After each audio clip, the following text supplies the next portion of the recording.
నమస్తే మీ టీవీ ప్రజావాణికి స్వాగతం. నేను మీ ఉషా. ఈరోజు ప్రముఖ చలనచిత్ర కళాకారిణి శ్రీమతి జయశీల గారు మన గుంటూరుకి వచ్చారు.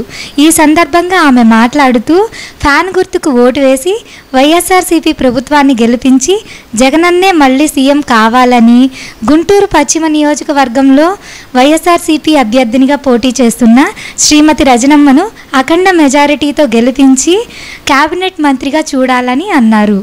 ఏముండోయ్, నన్ను గుర్తుపట్టారా? గుర్తే పట్టే ఉంటారులేండి. 400 సినిమాలకు పైగా చేశాను కదా. అన్నీ ఇటు సినిమాలేనండోయ్.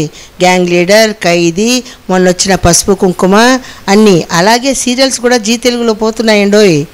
ఏంటో తెలుసా? జగదాద్రి, గుండమ్మ కథ, అభిమానం, దూరదర్శన్ చూస్తారు కదా. మీ జయశీలాన్ని గుర్తుపెట్టుకుంటారు కదా. చెప్పింది గుర్తుందిగా. ఫ్యాన్ గుర్తుకే మన ఓటు. జగనన్నే కావాలి, రావాలి.